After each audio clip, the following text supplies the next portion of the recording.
remove the mask.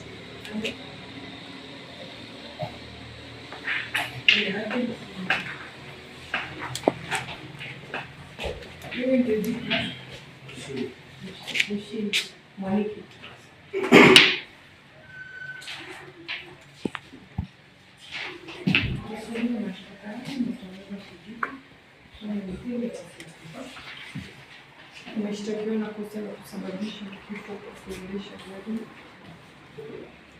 kinyume na sheria mnamo tarehe 1 mwezi Kuu mwaka huu saa 11:40 pale Murabara area kwenye barabara ya Mwea Embu pale Mwea East, kaunti ya Kirinyaga. Wewe kuwa driver gari registration number KBF 039H Mark Mitsubishi Canter, unaweza kuendesha gari hii kwenye barabara ya umma kwa njia ya hatari na kwenye spidi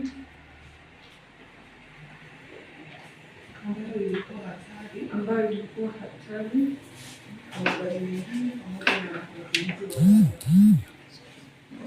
kwa barabara na kwa matumizi wa madereva wengine. Ungeweza kuchukua lane kwa kukosa kukua kwa barabara yako na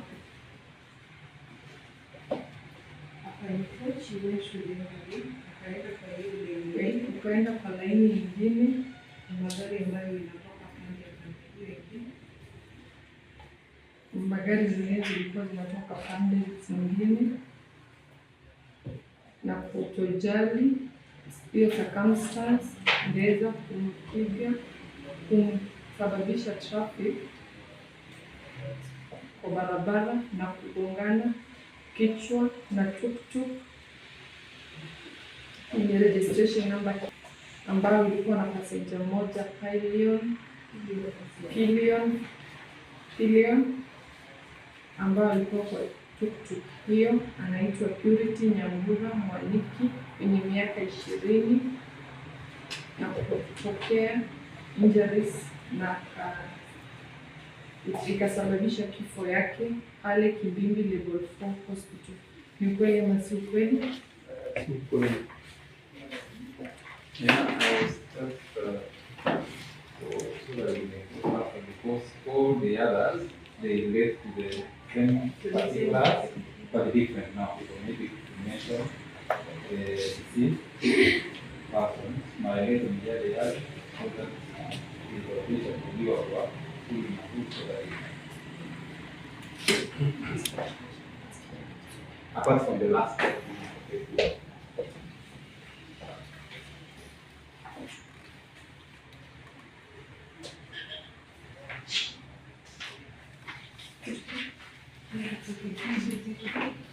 I feel that the owner just named the deceased and then they plead.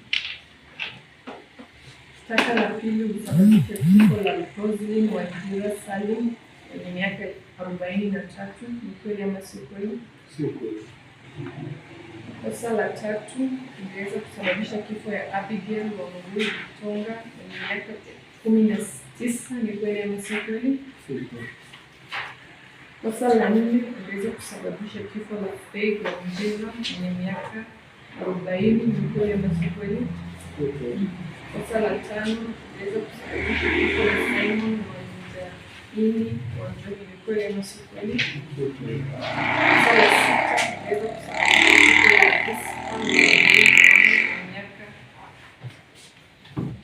53. Ni kweli ama si kweli? Si kweli. Kosa la 7 ingeweza kusababisha kifo la Daisy Kanini Riuga mwenye miaka 29. Ni kweli ama si kweli? Kosa la 8 ingeweza kusababisha kifo la Pauline Muthuri Mwaniki mwenye miaka 22. Ni kweli ama si kweli?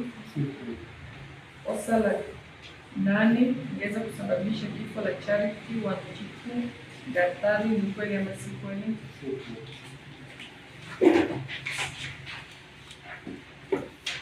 Kosa la 10 ungeweza kusababisha kifo la Bethsheben Mutile John mwenye miaka 39. Ni kweli ama si kweli? Kosa la 11 umeshtakiwa na kosa la kuendesha gari lenye hitilafu kwenye barabara ya umma kinyume na sheria. Mnamo tarehe 1 mwezi wa 8 mwaka huu saa 11:40 pale kwenye barabara ya Mwea Embu, Mwea East Sakaunti, kaunti ya Kirinyaga, wewe kuwa driver wa gari registration namba KBF 039 Mitsubishi Canter ungeweza kuendesha gari hiyo kwenye barabara ya umma wala haikuwa na certificate ya examination na test ya vehicle VTV 293742 ambayo ilikuwa imeprohibitiwa order na namba H021327. Ni kweli ama si kweli? Si kweli.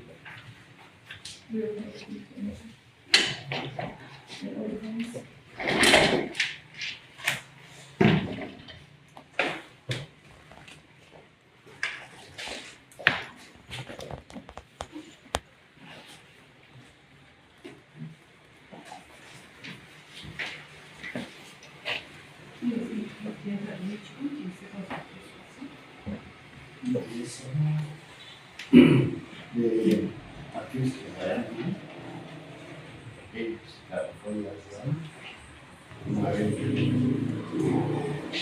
one child. And the accused is a Babylon that is federally listed in Nairobi, employed by a company as well as courier services and internet. Yes, yes. Married with one child.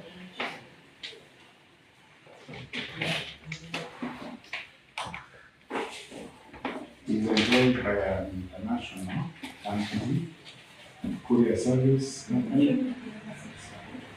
Yes, and he lives in a place called Pipeline, real estate within Nairobi.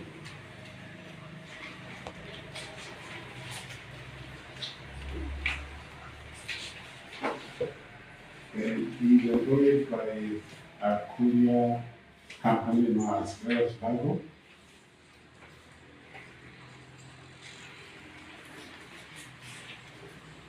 Where he has worked, I believe, for 18 years. Diana, the accused person has been in custody since the 1st of August this year. And the investigations are complete, Your Honor, and have been supplied, I confirm have been supplied with copies of the witness statements and documents. Your Honor, as the text shows, he's a driver by profession and a person I'm very happy with, Your Honor. I would argue to give him bond with an alternative of cash bail. I would argue to give him very lenient terms, Your Honor, such that his liberty is not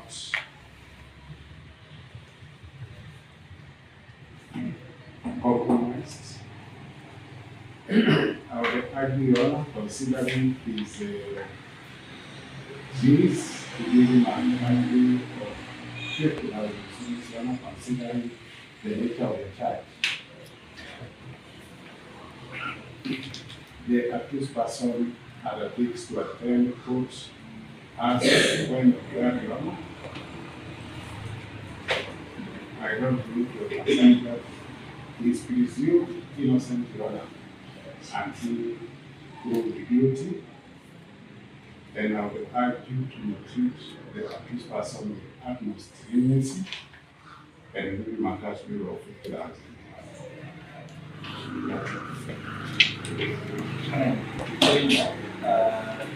As the court, Your Honor, informs that the supply in which the trial documents need to be attached, and these are the documents that are supplied. a cover in the court. You can confirm that. Please take the investigation diary, copies of the charge sheet, copies of postmortem reports, all statements, which are 7 in total, about 7. I've also supplied you with copies of inspection reports of the motor vehicles involved, and I've also supplied you with sketch maps that include the rough and the fair and the regions, and that on our part marks the closure of the trial, meaning that Your Honor, you can certify the matter ready for taking off for hearing. In regard, Your Honor, to the phone, of course I'm not opposed. It is constitutional right for the accused person to be granted bail or bond, and then they are conveyed in distance, and of course without any overstating. We all concur that that person cannot be innocent unless proven. However, Your Honor, I oppose the cash bail of 50,000. Lenience is contextual and we are absolutely evaluated within the context of the charges it's facing. The accused person is facing 10 counts of causing death. I believe that should be the highest form of criminality in traffic offences, and the 11th count being driving and facing motor vehicle. Those are serious offences. Which the court should always factor in when it's considering and exercising its discretion in granting the bond. In view of that, Your Honor, we are opposed to cash bail. We propose that he be admitted to a surety bond of more than 1 million, considering that it's more than 10 counts.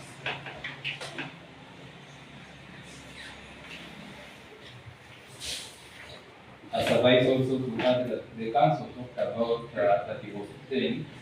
It was not illegal detention, it was detention by miscellaneous case number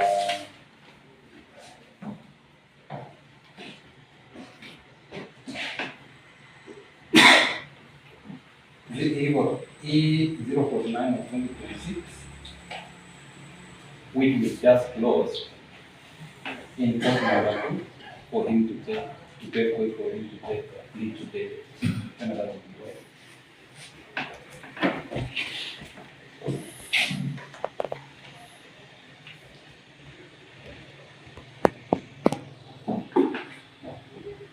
In a brief regard, Your Honor, the means of the accused person, notwithstanding what we studied with Your Honor, is a factor that the court should consider. Your Honor, he is presumed innocent until proven guilty. What is before the court are just allegations which have not been proved, Your Honor. And in Your Honor, you are to place very onerous terms on the accused person, it will amount to denial of bond.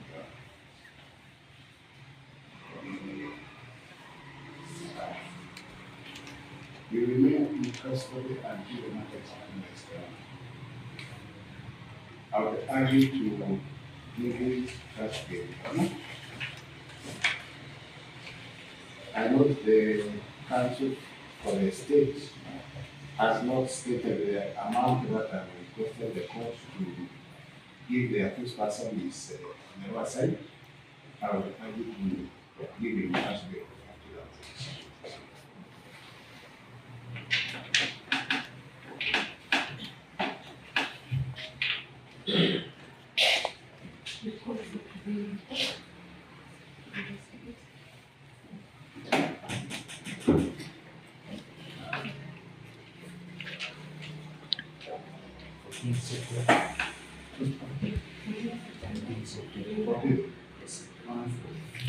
Let me confirm that.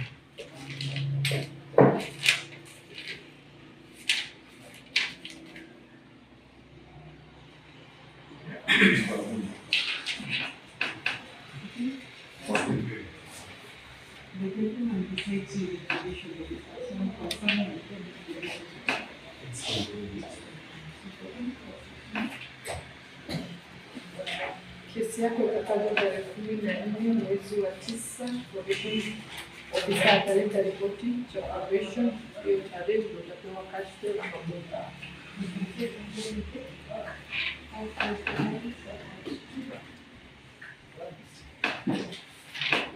I get a notification with the other updates.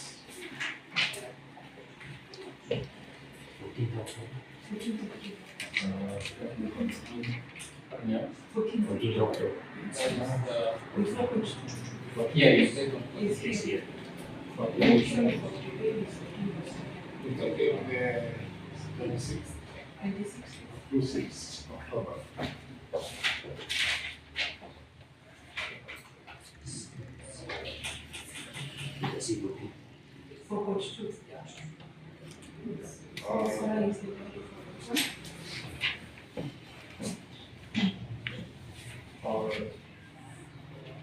Or for October, or sure.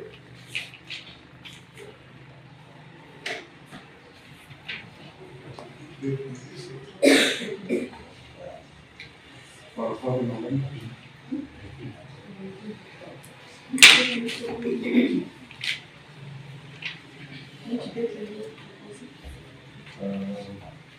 I was proposing the 4th of November. It's a Wednesday.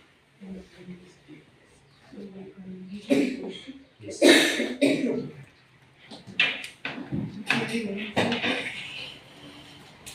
Na kesi yako itasikizwa tarehe 4 mwezi wa 11 mbele ya court number 2.